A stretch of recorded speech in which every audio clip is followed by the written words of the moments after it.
Всем привет! Вы на канале Польза.нет, и как всегда идем сначала топить iPhone 16 Pro, а всем остальном узнаете в ролике. Ну что, мало того, что здесь у нас дождь, так еще и бассейн будет тестом для данного смартфона. Вот так вы сможете снимать. Как он ведет себя в играх, что у него с приростом производительности, зачем он нужен, как у него материалы, что с кнопкой, что с автономностью, все узнаете в ролике. Гонял его больше 48 часов, он не отдыхал вообще. То, что не погиб, отлично, то, что он сейчас еще живой, великолепно. Давайте сейчас проверим, кнопки работают под водой. Нет, не работают кнопки под водой, но если вынуть и... Да, кнопки работают сразу, как только вынимаешь. Это круто. На то это и iPhone. Это вам не Nubia, да? Смотрим. Всем привет! Вы на канале Польза.нет, и здесь только подробные обзоры с целью сэкономить вам средства. И сегодня не факт, что это у меня получится, потому что в руках у меня iPhone 16 Pro от Яблочка. Я купил 16 Pro Max, 16 и буду их периодически обозревать. На данный момент, чтобы вы знали, что вы узнаете в ролике, я протестировал его в играх. Он прям вот такой. По поводу рендера, он и правда рендерит практически в 2 раза быстрее, чем iPhone 15 Pro Max. По поводу кнопки расскажу свои эмоции в конце. Примеры съемки видео в сравнении с Samsung S24 Ultra вы тоже увидите в этом ролике. И на данный момент я считаю, что как минимум смартфон с неба звезд не хватает. Примеры фото и видео в моей личной телеге. Напоминаю, что на канале идет розыгрыш iPhone 16 условия. В ролике по ссылке в описании, там все просто в начале ролика. И из интересного, разумеется, Smart пережил все мои тесты. Все расскажу в конце. Мне этот цвет безумно не нравится.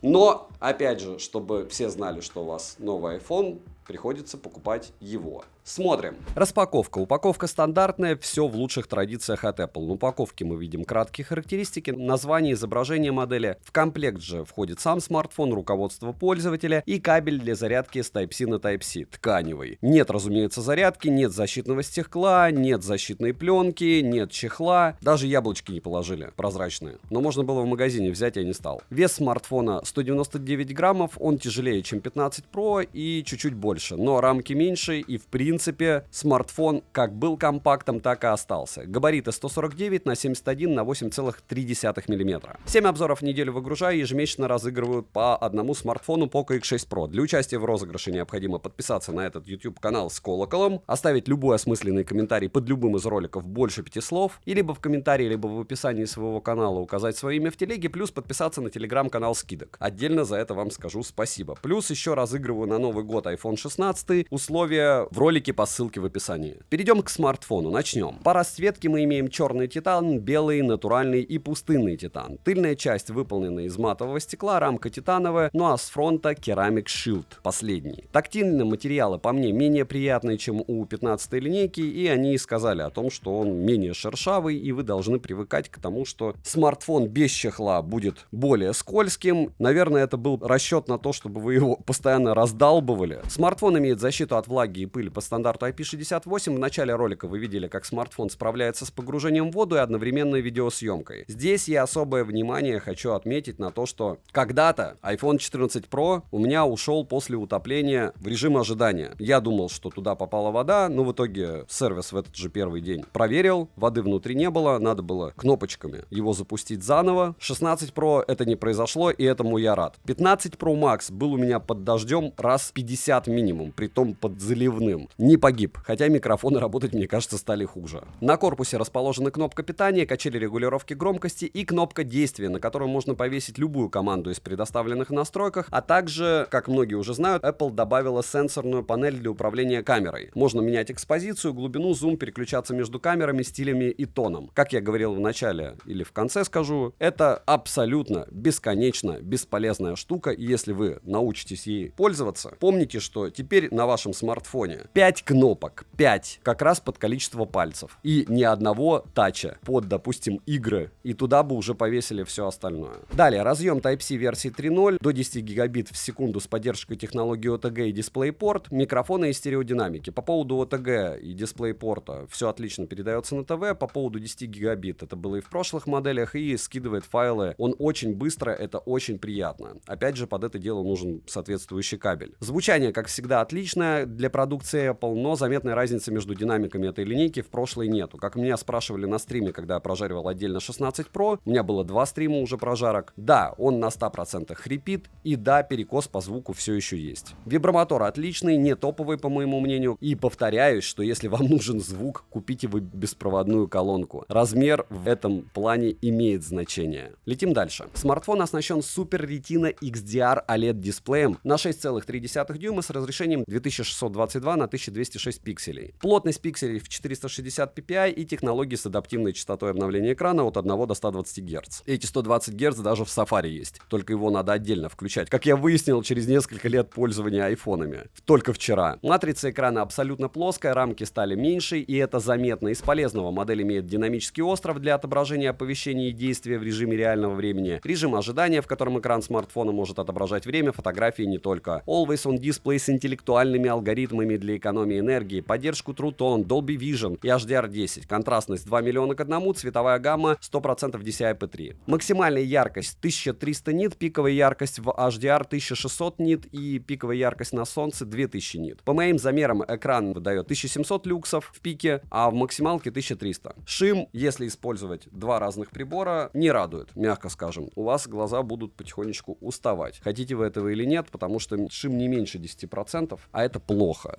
Мультитач смартфон поддерживает и откликается только на 6 касаний одновременно. До этого было 5, те, кто играет 8 пальцев, до свидания. Далее, разблокировать экран можно при помощи Face ID и код-паролем. Зарегистрировать биометрические данные можно от одного лица, но добавить 4 еще альтернативных вида в маске или в очках. Очень удобная штука. Плюс, как вы помните, можно Face ID теперь уже блокировать приложение. Помимо этого, есть еще в настройках специальная штука, 10 раз неправильно вводит пароль. У вас смартфон полностью форматируется, и это тоже очень круто. Здесь установлен у нас новый бионический чип A18 Pro с техпроцессом 3 нанометра с 6 ядрами и максимальной частотой 4,4 ГГц. Также смартфон оснащен 6-ядерным графическим процессором и 16-ядерным нейронным движком. Оперативная память заявлена на 8 ГБ, по факту чуть-чуть меньше, внутренняя память на выбор 128, 256 или 512 ГБ и есть еще на 1 ТБ. Система iOS в 18 версии, разумеется, будет много обновлений потом. Нововведений достаточно, из интересного можно выделить Apple Intelligence на базе искусственного интеллекта для написания текстов, общения, создания изображения, ген эмоджи и не только. Также есть новые функции для кастомизации интерфейса, настройка виджетов, панели управления. Также обновления подверглись функции для общения, игровые возможности. Вот с игровыми возможностями особо хочу отметить, что, во-первых, есть 120 Гц в Genshin Impact, а во-вторых, когда мы гоняли этот смартфон, он сбрасывал яркость только до 500 люксов. И да, на 120 Гц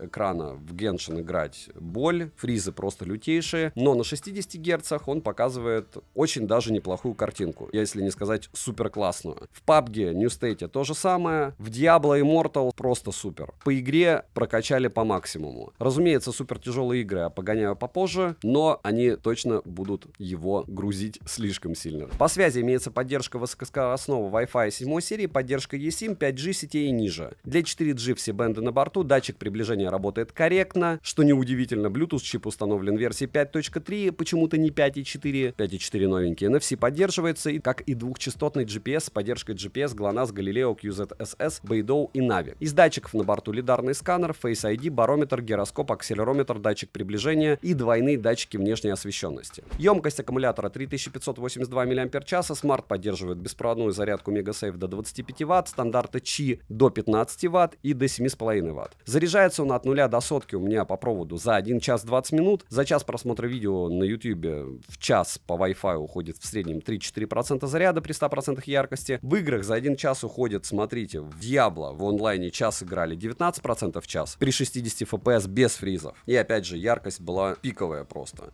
PUBG New State при 500 люксов, которые он сразу показал после 5 минут игры, 27% в час. Genshin Impact 28% в час. По игровым возможностям, вот сейчас, сегодня это пушка-бомба-гонка. Я не знаю, как передать, но вот играть кайфово. Понятно, супер тяжелые игры все равно будет фризить. Почему? Потому что в Genshin Impact при 120 FPS он уже подтормаживал. Но в целом смарт просто супер. Перейдем к тестам. По 3D Mark Wildlife Stress Test показал 9736, Wildlife Extreme 4065. И, в принципе, самое важное, что вы можете увидеть, это в Antutu он выдал 1 695 000 попугаев. Иногда он 1 800 000 выдает. Storage тест показывает очень скромные на сегодняшний момент 83 000. И в Geekbench Geekbench 6 в синглкоре он выбивает 3222 балла. Но особо хочу отметить именно на стабильность работы. То есть вы видите вот эти циферки все. Посмотрите обязательно стрим прожарку всех трех смартфонов. Это когда я 16, 16 Pro и 16 Pro Max гонял. Там как раз условия по выигрышу iPhone 16. И оцените для себя, насколько это дело стабильно. Он стабилен, но никаких там прироста 20-30% относительно прошлых нету, конечно. В целом, я надеюсь, что они еще его допилят, и тогда будет вообще конфетка. Переходим к камерам. Основной сенсор на 48 мегапикселей с фокусным расстоянием на 24 мм, апертура 1.78 оптической стабилизации, улучшенный сверхширик на 48 мегапикселей 13-мм с апертурой 2.2 и углом обзора в 120 градусов, телефотосенсор на 12 мегапикселей на 48 мм с апертурой 1.78 оптической стабилизацией и двухкратным оптическим зумом. Камеры имеют защиту из сапфирового стекла, с тыльной части также расположили направленный микрофон и вспышку True Tone. Запись видео доступна в максимальном разрешении 4К 60 FPS и 4К 120 FPS. К сожалению, в кинорежиме 4К 60 FPS не появилось, только 4К 30 FPS. По поводу съемки для Vision Pro, там вообще 1080p. Фронтальный сенсор True Deep на 12 мегапикселей с автофокусировкой апертурой 1.9. Максимальное разрешение у него для съемки, к сожалению, 4К 60 FPS. Хотелось бы 120 FPS, правда? По камерам, как вы уже поняли, улучшение получил только сверхширик, а также, разумеется, есть новые функции обновления алгоритмов. К примеру, аудиомикс, персонализация стиля и не только. Но это все изврат, потому что магия Apple была всегда в том, что ты достал и не думая, что ты сделал, конкретно снимок. А вот эти вот все фильтры и все остальное, понятно, что они создают потребность. Я сравнивал эту модель со смартфоном Samsung S24 Ultra. Ночью iPhone снимает лучше. Для Samsung ночь это проблема, так как все в шумах, с плохой работой со светом и темными участками. Камера у 16 Pro сырая, и это факт. Но сравнение все же интересное. Так что перейдем к сравнению и коротким примерам видео.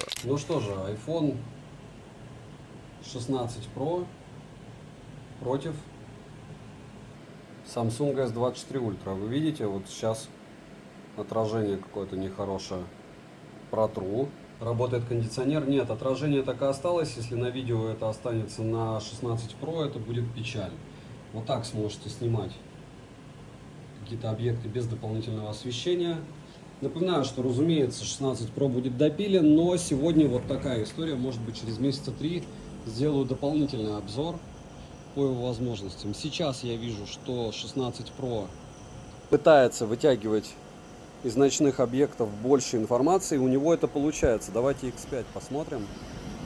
Вот X5 на iPhone и X5 на S24 Ultra. Прям небо и земля. Основа.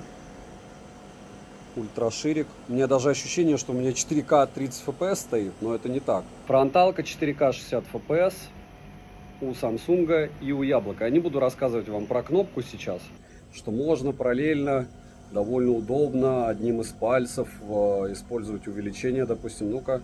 Эта кнопка великая в итоге отключила съемку, но ладно. Главное, что, как говорится... Итак, понятно, что динамический диапазон лучше у Яблока. Это в 4К 60 FPS, хочу отметить. Вот это для интереса 4К 30 FPS на iPhone 16 Pro и на Samsung S24 Ultra. 10 секунд. Стараюсь плавно. И ультраширик. 4К 30 FPS. И, кстати, вот то, что X5 я делаю, я там не вижу вообще ничего практически.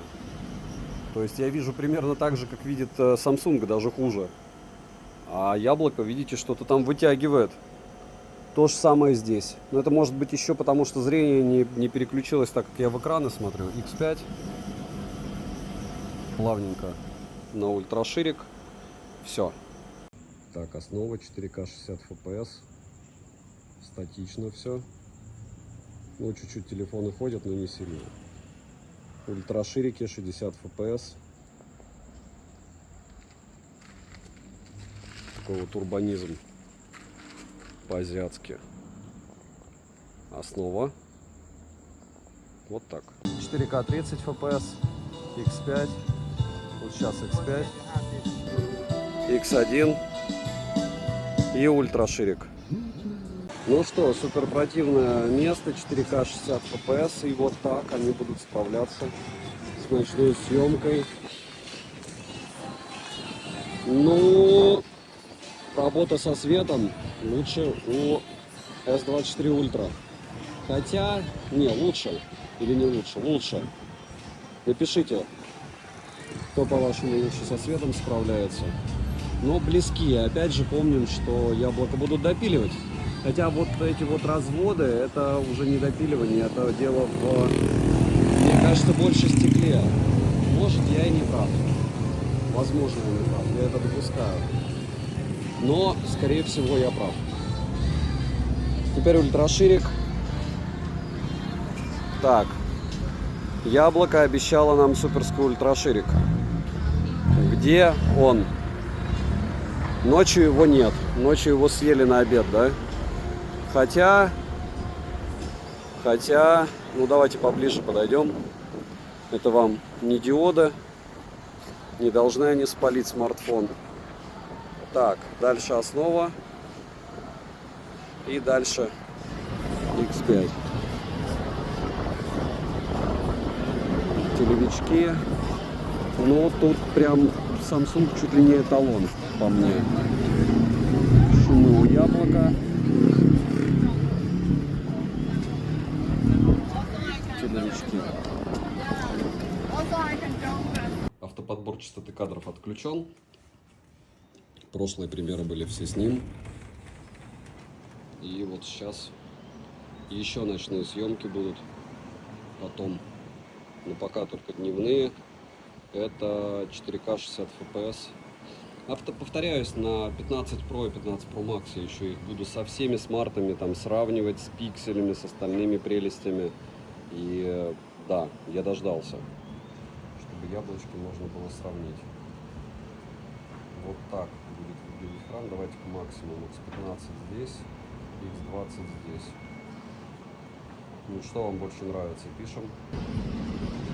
X5 возвращаемся. Телевички. Здесь буддийский экран. X3. X3. Насладиться, медленно повести. Никаких, видите, зайчиков. Максимально комфортные условия для обоих смартфонов. Не было сегодня солнца, им и хорошо. Но, повторяюсь, яблоки еще у меня будут страдать целый год, поэтому насмотритесь на них, как они снимают. И 4К 60 FPS. Съемка. Ну вот динамический диапазон у фронталки у Samsung, да, днем. И у яблока. Вы просто посмотрите на облака. Может быть, яблоко и дорисует, когда в файле уже будет. Но сейчас я вижу просто белину, а Sam's пытается какие-то облака вытянуть. Если вот здесь, допустим, ага, а здесь наоборот, смотрите. То есть здесь все зависит от того, как свет падает на камеру. Очень странные дела. Вот так 4К 60 FPS будет снимать в местах с бассейнами. Если вы будете сюда куда-то там в бассейны плыть, и ультраширики вот так, людей не захватываем. Телевики X5, людей не захватываем. И вот так на основу сможете снимать. А то начнешь снимать женщин, начнут покупать девайсы из-за женщин. Девайс не раз, но женщина, не ведитесь на женские фото и видео. Эти девушки у вас не появятся, если у вас появится телефон. Хотя какие-то, наверное, появятся. Потому что средства связи все-таки полезная штука. Это ультраширик. Также в 4К 60 FPS. Фронталка в тех же условиях. Вот так сможете себя снимать днем. В довольно комфортных условиях. В идеальных условиях для съемки, к слову. Потому что более идеальных уже не придумаешь. Да, и вот здесь по динамическому диапазону кто-то кого-то ушатывает, только наоборот, заметьте. То есть там просто так свет падал. На меня просто било прожектором. и он, по сути, отражался больше на iPhone. Очень не люблю дневные сравнения, потому что они плюс-минус одинаковые. Но единственное, там в течение 1 минуты вы увидите, насколько стабилизация лучше у одного устройства и хуже у другого. И по поводу кнопки, ну, наверное, можно к ней придракониться. Но, опять же, повторяюсь, что, допустим, я скажу об этом раз 50 в ролике, что я к обычной-то кнопке их функциональной не особо привык. То есть я ее использую так же, как переключатель. А к этой кнопке, ну, изврат это, изврат. Как обезьянка, 6 кнопок. Ну, это какая-то дичь. Я даже не говорю о том, что это не сенсор, а просто вот от того, что это дичь. Так, X5, допустим, здание,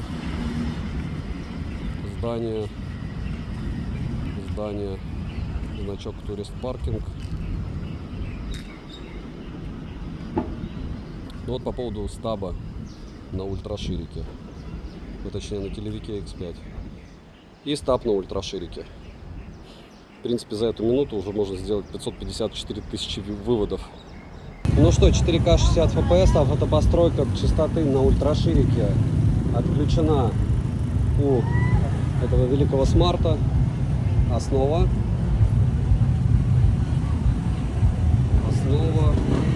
И вот так вы сможете снимать на 16 Pro. Давайте X5. Ночь. Единственное, меня прям бесит, что 16 Pro очень сильно греется. Он прям сильно греется. Вот там у нас концерт. Давайте в X5 посмотрим на него. Кто-то спрашивал по поводу экскаваторов. Здесь проблемы с канализацией. Вот вам и экскаваторы. Работа со светом. Тихо. Теперь 2 X1. Теперь 2 X5. И... но все равно, видите, непонятно откуда. У зайчиков много. У яблока. То есть как частоту не автоподстраивай, у яблока будет достаточно много смазов. Но опять же, шум. Я вижу шум, возможно, вы его не видите. Очень круто, если вы не видите шум сейчас. Как говорится, теперь еще одна автоподстройка частоты. Ночь. Съемка с двух рук. С двух рук. В одной руке один смартфон, в другой другой. И вот так. С максимально противным освещением вы сможете снимать на 2 из самых лучших смартфонов, по моему мнению, по съемке. Ультраширик. Да, есть куда расти. Есть. И чтобы у нас шумы обрабатывало, да, когда-нибудь. В 2035-м, надеюсь. Я не понимаю, почему он переключается на HD. Ну, скорее всего, в настройках надо выставить. Вот это X5, X2, X1 и ультраширик. Колесико удобное. Максимальное увеличение X15. Ну и в целом для ночи. О, посмотрите как. Это уже ИИ. Вот это уже ИИ, мне кажется, работает. Вспомнил я, надо по умолчанию 4К 60 FPS поставить. Но вот так на основу сможете снимать ночью в 4К 60 FPS. С дороги так, разумеется, делать 1000 раз не стоит. И ультраширик то же самое. Сможете вот так снимать. Такая будет аудиодорожка. Очень странно себя ведет пассажир впереди. И еще раз основа.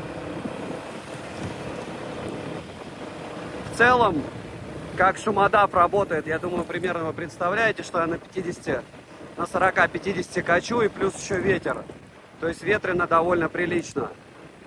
И да, никого нету. Можно немного понарушать. Нарушать, конечно же, нельзя. Напоминаю, что всегда 2 руки на руле. Но, как говорится, все бывает, так сказать. Вот так вы сможете снимать с одной руки 4К 60 FPS при покатушках ночью. Днем тоже будет пример. Примеров мало не бывает, тем более, когда смартфон стоит таких денег, я так считаю. Опять же, вы можете не согласиться, но если вы до этого момента досмотрели, скорее всего, в каком-то моменте вы согласны. Так, теперь на ночь 4К, 30 FPS уже поездка, съемка с одной руки. И вот так вы сможете снимать в 30 FPS ночью. У меня есть смутное ощущение, что он ВИ, либо вы меня поправьте, понятно, что исходники я скину в личную телегу, что он ВИ дорисовывает картинку ночью именно. Может быть, днем тоже, но пока я оцениваю картинку ночью, и как многие даже по фото писали, и ролики были, я не вижу разницы. Там разница вообще космос. 15 Pro Max там, где снимает в лютейших шумах, просто с мылом. 16 Pro Max снимал чистейше, вытягивая из темных участков все, что можно. И потом с этой картинкой, разумеется, работать намного проще. То есть, когда у тебя есть информация, ты можешь с ней работать. Когда у тебя нет информации, ты работать с ней, соответственно, разумеется, не можешь. Вот так в целом сможете снимать с одной руки на этот волшебненький смартфон. Ультраширик. Ну и хватит, наверное, с покатушками, потому что это может закончиться тем, что вы вообще примеры никакие не увидите, да? И 4К 60 FPS. Может, кстати, в 120 FPS лучше будет, ценники видно, лучше будут. Но не факт. Здесь тоже нормально, по мне. Дошики, умножаем на 3 уже. Вообще невыгодно уже в Азии находиться X3. Я когда приехал сюда, было X1.8. То есть те же самые ценники, только 1.8. И плюс здесь еще и инфляция. Хотя, в общем, это к тому, что у всех ценники на все растут. Вон, мишки Хариба 100 рублей. 106. Эти 60. Эти 36 Хариба. О, вот это я куплю. По 36. Вот. Так что, так. Левичок. При таком освещении лучше не использовать. X1, X5. Ну, давайте максимум. 15X. Не нужен 15X. Такой. Недообрабатывает. И фронталка. Без зума. Без ничего. Но в 4К 60 FPS. Вон Nike. 4 вещи.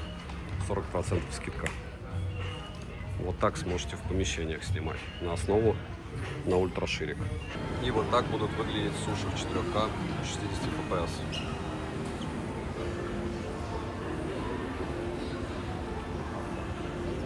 Ультраширик.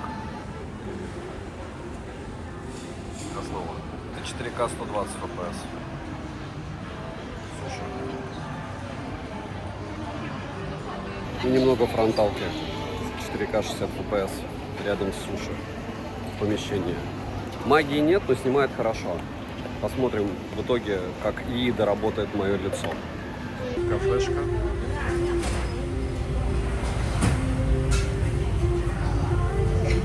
Основа. Ну что, автоподстройка частоты и первые эмоции. Первое, перегревается как не знаю что, так же как и мои старые айфоны. Второе, автоподстройка частоты вроде работает нормально, можно переходить на ультраширик. Как вы заметили, можно включать на паузу, основа, телевик. И из особенностей в RAW формате я нафоткал на этот смартфон, подключил его к Wi-Fi, и что вы думали? Он устал от фоток в RAW формате, то есть он мне не выгружал ничего в телегу. Короче, пока я не понял, что сделало яблоко, кроме вот этой волшебной кнопки, которой я не пользуюсь. И не планирую, если честно. Потому что я той-то кнопкой, которую они последнюю вводили, не пользовался. Но Type-C-шник был топ. Но это было в 15-м. Не знаю, как можно сравнивать подобные аппараты сейчас, потому что iPhone, то ультраширик это основа, но при любом раскладе вы вот посмотрите, как работает со светом даже по основе. SAMS и что делает яблоко. Без разницы на какие модули. Это фронталка. То же самое. Яблоко, SAMS. Это уже у нас основные модули. Что бы я сейчас ни говорил, как бы я сейчас не сравнивал, ну, у яблока, что видео, что фото на данный момент, вот по цветам еще нормально. Видите, с пересветами лучше яблоко справилось на основной модуль.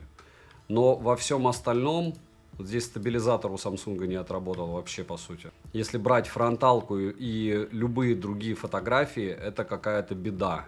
По-другому не сказать. Почему так? Понятия не имею. Опять же, видите, хейк. Работа со светом. Я 500 раз вот этой вот оригинальной их тряпочкой протирал все. Яблок наших великих и ужасных модулей. И все было плохо. Ну, видите, что фронталка, что основа. Ждем, когда допилят, потом буду делать уже сравнение. А сейчас скачивайте исходники вот этих волшебных фотографий и прикидывайте, хотите ли вы их. 15 Pro Max у меня снимает намного лучше сейчас. Но опять же, Амбу мог отдельно пооткрывать вам фотографии. Вот это у нас великая DNG-шная, то есть в RAW формате. Это фронталка отработала, вы видите как. Телевик, фокус здесь он не поймал. Опять фронталка, опять непонятно что. Вот это вот супер шумы ночью. Это тоже не волшебная фотография. Это фотография в шумах, хотя было дополнительное освещение. Это идеальные условия для съемки на ультраширик. Искажение просто жесть. Фронталка более-менее наконец-то. Вот это вот, я не скажу, что тоже супер. Ночное фото. Так себе.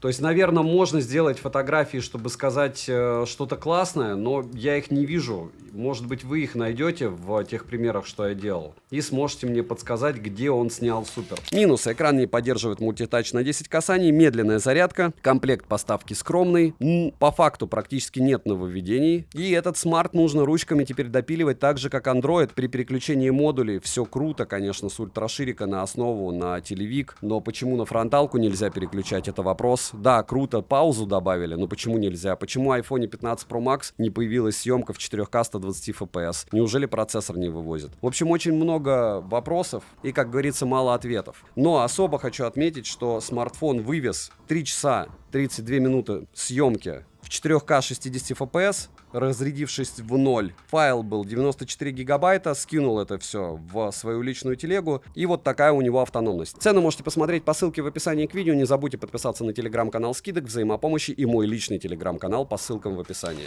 Так, резюмировать я, как всегда, хочу долго и мучительно. Первое, по поводу покупки. Я уже, получается, 3-й год хожу по предзаказу, покупаю эти смартфоны яблочные, и что я вам могу сказать? В этот раз iPhone вместе с своей компанией Apple пробили дно. Я специально засек, как долго они оформляли один смартфон, то есть там сидело 4 человека по предзаказу, кто купили смарты. 36 минут человек распаковывал и передавал смарт уже оплаченный. То есть с момента того, как человек сел для того, чтобы забрать смартфон, прошло 36 минут. Дефицита никаких моделей, никаких цветов, никакого объема памяти не было. Ажиотажа не было. Очередь была, может быть, из человек 30. Зарядок у них родных нет под 45 Вт, поэтому я вам рассказывал уже, что он за час 20 заряжается. Если говорить о не хайпе, а о смартфоне в целом. Что вы получаете нового относительно 15 Pro? Помимо новых чехлов, которые вам надо покупать из-за вот этой кнопки. Помимо этой кнопки, которую вам нужно осваивать, я не знаю зачем, потому что здесь и так уже было 4 кнопки, теперь добавили 5-ю. Почему не добавили триггеры, чтобы можно было параллельно играть? Я сейчас не шучу, потому что в смарт классно играть. Я не понимаю. Рамки стали реально меньше. Тактильно он стал хуже. То есть, если брать 16 Pro Max или 16 Pro, вот эта структура позволяет мне носить, я его носил без чехла год. Вот эта структура мне без чехла его не позволит носить. Во всяком случае мне. У вас может быть очень цепкие пальцы, никогда не потеют, но если вы пойдете и потрогаете, и вам понравится вот это дело, более скользкое, то значит просто у нас разные ощущения. Но обязательно потрогайте этот смартфон, если вы носите его без чехла смартфон, потому что вполне возможно, он вам не понравится. По камерам. На данный момент она шакальная. Мало того, что они убрали X3, который безумно удобен, и сделали, что в iPhone 16 Pro Max и в 15 Pro Max X5, на данный момент они выгрузили камеру, которую ты должен мало того, что ручками допиливать, так она еще и будет не волшебная. То есть, если вы получили этот смартфон, чтобы не было пропуска кадров, вы отключаете автовыбор частоты кадров, чтобы у вас нормально рендерилось, выбираете высокоэффективный формат. Возможно, вы снимаете в ProRes, но это уже другая история. Я уверен, что какой-то прирост по камерам вы увидите, но на данный момент он снимает хуже iPhone 15, на секундочку. Про камеры сказал. То, что у вас там ультраширик стал на 48 мегапикселей, кому он нужен? Есть GoPro, и мало кто вообще снимает на ультраширик видео. а по фото много кто его может ушатать. Следующий момент по поводу камер еще. Да, у нас появилась 4К 120 FPS, но барабанная дробь, во-первых, только на основной модуль, во-вторых, не это мы ждали. Правильно, мы ждали, что в киноэффекте у нас появится 4К 60 FPS. Он появился, как говорится, на ксивыкусе? Нет. Все эти супер приколы, повторяюсь, с кнопкой, либо тон, еще что-то. Вы понимаете, что весь прикол айфона был в том, что ты как бебезянка включаешь его и фотографируешь не думая, и снимаешь видео не думая. Что они делают? Они его переводит в состояние андроида. 554 пресета, ты должен тон выбирать, RAW формат включать-выключать не особо удобно. И вообще, либо ты идешь по пути режим профессиональной съемки, допустим, добавляешь, либо отстань, как говорится, от менюхи. Ну, в общем, я не понимаю, что iPhone делает. Если говорить про размеры, они остались примерно такие же, но их чуть-чуть поменяли. Для чего? Не для того, чтобы у вас больше диагональ экрана стало, а для того, чтобы вы поменяли чехлы. По поводу яркости. 1700-1300 люксов и 500 люксов он держит в играх. Даже при нагрузке это прям вау. Но в то же время, я сразу вам говорю, в Геншине эти 120 FPS будут у вас только для того, чтобы говорить, у меня есть в Геншине 120 FPS. В 120 FPS это дело фризит. Но где здесь эта мощность, о которой говорили, прирост 20%, 30%? В всяких 3D-марках и всем остальном мы это не видим. Мы видим там прирост 10-5%, где-то 15%, но точно не 20-30%. Вы видите прирост относительно 15 Pro Max, допустим 16 Pro. Я проводил рендер 17-минутного ролика. Это дело практически в 2 раза быстрее рендерит один и тот же ролик на 17 минут. Там с чуть-чуть эффектами. То есть, когда здесь у меня было 52%, он рендер уже закончил. Если вы кинодел и видодел, вот это прям очень сильно сэкономит вам время. По поводу автономности. Тоже практически какие-то моменты. Я понимаю, что, может быть, вам хочется цифр из брошюрки, но нет. 3 часа 40 минут, вот в среднем он может снимать с полным зарядом на 100% до нуля в 4К 60 FPS. Насколько это хорошо? Это прям супер и это круто. И это значит, что вам легко хватит этого смарта на целый день. Потому что FPS он не сбрасывает и не перегревается. В играх он, к слову, также не перегревался. И в целом, может быть, даже многим людям его хватит и на 2 дня. По сборке никаких претензий, никакого люфта нигде нет. По поводу лотка для сим-карт. Китай — это 2 симки, некоторые страны только eSIM. В Азии большинство стран одна симка физическая и дальше eSIM. Face ID работает быстро, никаких претензий к экрану сегодня у меня нет, кроме одного момента. Я, получается, 2 суток провел вот так вот, не вылипая из смартфонов, потому что проводил 2 подряд стрима, сейчас будет 3-й. Шим влияет. Вот тот шим, что вы видели, он есть. Да, он меньше, чем у мракобесных Samsung'ов, но он не меньше, чем у некоторых конкурентов. Если вы чувствительны к шиму и не сидели на яблоках, подумайте об этом не один раз. По поводу экосистемы. Наушников в моем конкретной Apple Store, как и часов и полноразмерных наушников нет. Но в целом, повторяюсь, аксессуары одни из лучших. То есть, кто у нас лучшие аксессуары делает? Huawei, яблоки и Samsung, мое мнение. Чуть-чуть лучше работают микрофоны, динамики также хрипят на 100%, чуть-чуть. Такой же перекос, такой же не OnePlus-овская вибра, как я уже говорил. И в целом, если вы собирались себе приобретать смартфон, я не скажу вам идти покупать 15 Pro, потому что 16 Pro, если вы находитесь или летаете когда-нибудь за границу, он стоит так же. Плюс-минус там ты переплатишь $100. И в чем магия? Вот, допустим, на 16 Pro Max я часто про это говорю. Как опять же и говорят, примерно такие же ощущения тактильные, разницы нет. Съемка шакальная, хуже, чем в 15 сейчас, на данный момент в айфонах, если вы пойдете покупать. Уверен, что допилят. Так вот, магия в том, что вот эта штука мне обошлась 144 тысячи на 512 гектар. У перекупов она 240. То есть вы берете 100 тысяч и летите в любую из стран по путевке и покупаете себе за 140 кусков, за 150 новый смартфон. И выигрываете, если терабайтник, то выигрываете больше 100 тысяч, там 120. 10 тысяч раз подумайте перед тем, как бежать его покупать. Потому что напоминаю, что всякие МирПэй здесь работать не будут. Всякие программы для банков, которые я использую. Допустим, для этого у меня есть 13 Pro Max как ключ. То есть у меня здесь много всего. Будут работать только когда ты их установишь. И это непросто. И в целом вопрос окирпичивания, кстати, iOS-устройств стоит примерно так же, как и Android-устройств. Захотят окирпичат и андроиды, и iOS, и Huawei, которые на андроидах. Поэтому говорить о том, что это плохое устройство, потому что его могут окирпичить, что угодно могут окирпичить. Меньше стал остров, меньше стали рамки. Все эти миллиметры для вас, по большому счету, значения будут иметь, знаете, когда? Когда у вас будет на руках и 16 Pro, и 15 Pro, и вы такие, ну все, 15 Pro уже не камильфо. По всем остальным вопросам подписывайтесь на мою личную телегу, там информации намного больше, и по этому устройству, и по другим устройствам, которые я тестирую. Я в них живу, но огромный плюс любого яблока – это ликвидность. То есть, когда я купил S24 Ultra, если бы я купил его за 150 тысяч, сегодня бы я его продавал за 75-80. Когда я купил 15 Pro Max, то я его также буду продавать, наверное, за 85, но купил я его дешевле, и продавать я его буду на 512 точно в районе сотки. То есть ликвидность у яблок, она выше значительно, чем у любых других смартфонов. И это плюс. Но вот что купить? iPhone девушке или себе?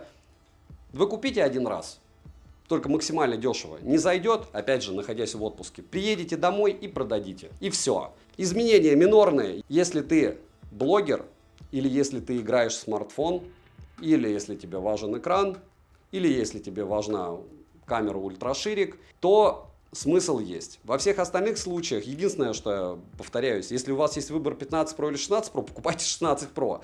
Просто не смотрите на перекупов, ну, то есть не у них, а в магазине где-нибудь за рубежом. Или попросите товарища купить за рубежом. Если хотите брать, опять же, у дома, то логично лучше 15 Pro, потому что они дешевле. 16 Pro и 15 Pro Max. Не ведитесь на предзаказ у скамерских сетевых магазов.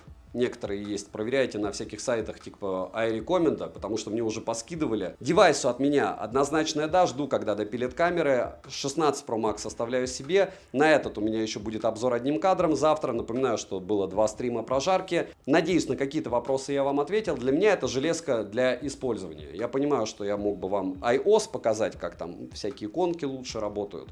Но у нас блогеров много, у каждого своя специфика. Подписывайтесь на канал с колоколом, пишите в комментариях, чтобы я продолжал подобные экзекуции этих устройств, потому что обзоров у меня на них будет еще много. Добра и удачи вам, дорогие друзья!